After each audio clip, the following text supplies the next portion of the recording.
¿Qué tal, estimados? Tenemos un nuevo ejercicio de movimiento parabólico. Vamos a realizarlo. Hallar la mínima velocidad con la que el ciclista debe salir del extremo superior de este punto del plano inclinado mostrado para que pueda saltar la zanja mostrada en la figura. Bueno, el motociclista va a venir por acá, va a tomar un buen impulso y cuando llegue a esta parte de la zanja, bueno, se va a mover solamente con el impulso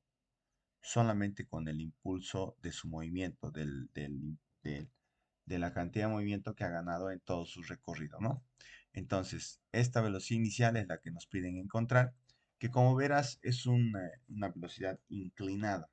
Una velocidad inclinada, bueno, nos va a dar la oportunidad de que siempre podamos nosotros descomponer en su componente en X y en su componente en Y. Todo va a depender del ángulo. Bueno, que como verás, el ángulo podemos traducirlo aquí también como 37 grados, ¿no? Siendo que la pendiente por la cual ha subido le va a dar esa dirección, le va a comunicar esa dirección a la velocidad. Entonces acá nosotros tendríamos que encontrar la velocidad inicial en Y y la velocidad en X con el ángulo y la velocidad que no me da, bueno, que tenemos que encontrar.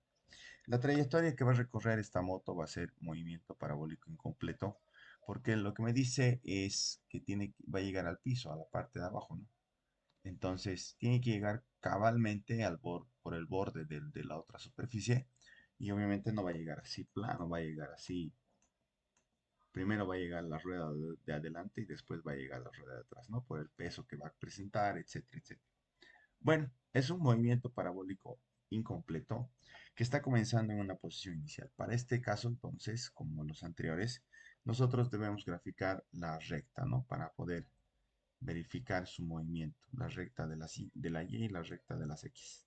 Teniendo este movimiento, como les he dicho, va a chocar una de las llantas primera al llegar. Vamos a tener la posición final y el punto más bajo que sea nuestro cero. Y el final igual a cero.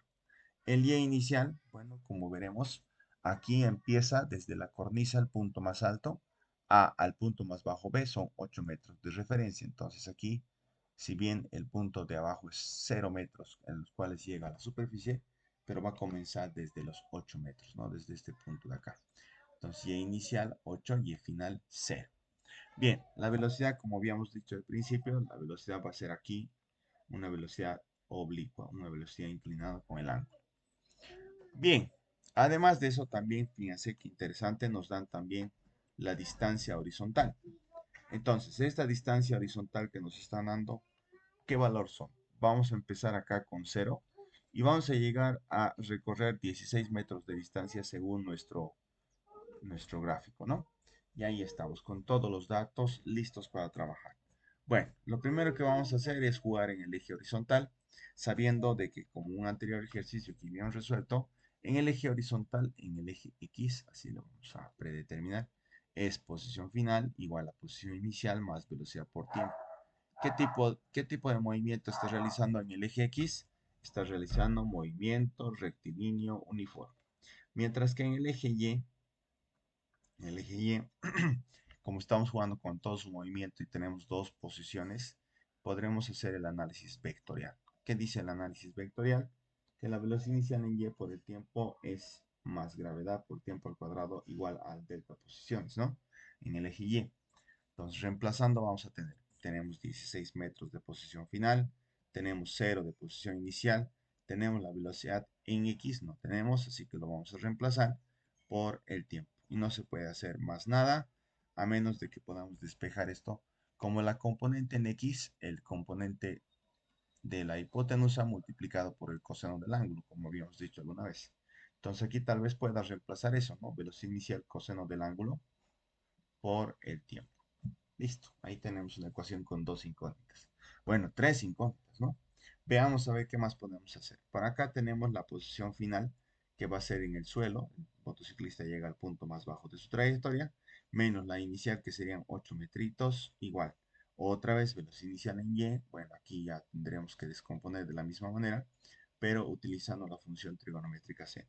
Reemplazando aquí velocidad inicial por seno de 30, o bueno, seno de alfa, todavía no nos reemplaza el ángulo por el tiempo, que sería el mismo para los dos ejes.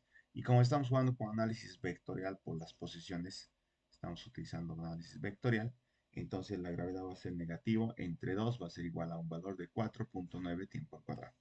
Yéndose aquí, con las dos ecuaciones, pero con algunas incógnitas solamente. Bueno, aquí lo que me falta, fíjense, me daba el ángulo de 37 grados en el ejercicio, ¿no? Entonces, con esos 37 grados tal vez podríamos descomponer. Los 37 han salido de la pendiente, que es la dirección que le está dando el movimiento al salir del borde de la superficie. Entonces acá va a ser 16 igual a BO por coseno de 37 por el tiempo. El coseno puede bajar a dividir, entonces tendríamos 16 sobre coseno de 37 igual a BO por T.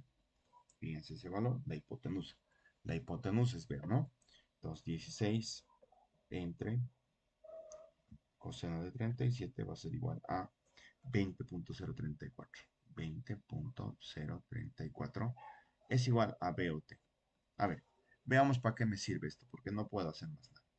Vayámonos a la otra ecuación. Menos 8 va a ser igual a BO, que sería la velocidad inicial que no la tenemos.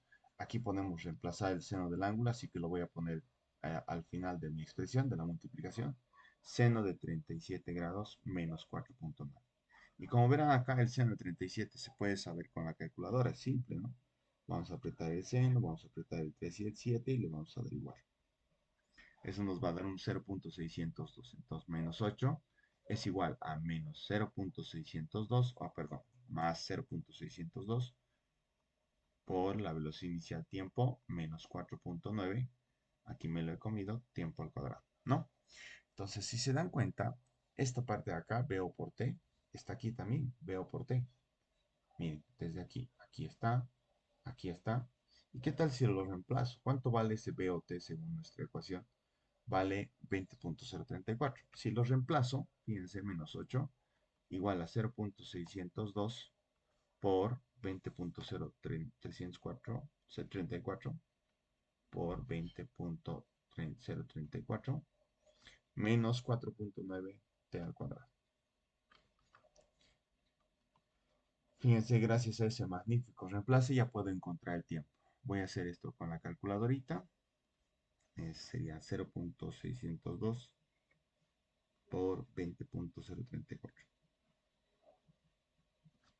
que va a dar un valor de 12.058. 0.59 en realidad. Menos 4.9 t cuadrado. Y bueno, la igualdad sigue manteniendo menos 8, ¿no? Entonces acá,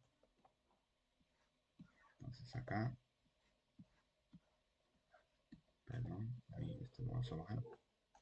Muy bien, entonces acá podemos seguir reemplazando, vamos a, bueno, despejando, este va a venir acá, vamos a menos 8, como aquí tiene un positivo, aquí va a venir con negativo, si no tiene signo siempre es positivo, ¿verdad?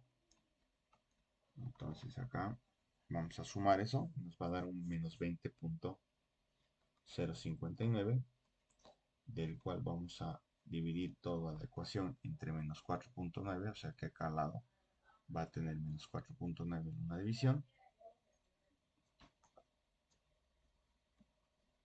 Dividiendo eso vamos a tener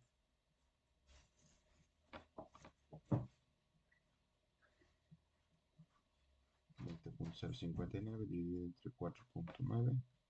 Vamos a tener un valor de 4.093, que todavía tenemos que hacer un breve procedimiento más, que sería sacar raíces, ¿no?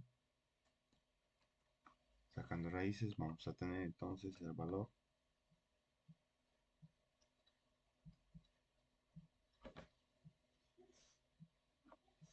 2.023 segundos. Ya tenemos el tiempo. Ahora, ¿qué es lo que nos pedían? Recordamos, nos pedían sacar la velocidad inicial de partida. Con este tiempo 2.03 ya podemos reemplazar en esta ecuación. ¿Te acuerdas esta ecuación del eje X? Entonces podemos reemplazar, dice 20.034 es igual a la velocidad inicial del movimiento, del salto de la moto por el tiempo.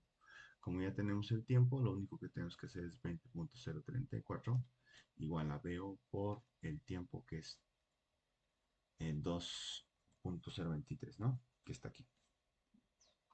Entonces dividimos entre 2.023. Aquí también 2.023. Dividiendo esto, chao, como siempre, para despejar la velocidad inicial. Y vamos a dividir eso entre 2.023. Aquí tenemos un metro por segundo así cerrado. Un metro por segundo tomando tres cifras significativas después de la coma decimal. Un metrito por segundo de vuelo, ¿no? Bien, sí, sí. Entonces, el salto del avión nos ha llevado a un movimiento parabólico completo, trabajando en los dos ejes. De un eje he reemplazado al otro eje para poder despejar la velocidad inicial, que sería un metro por segundo. Eso es todo. Gracias.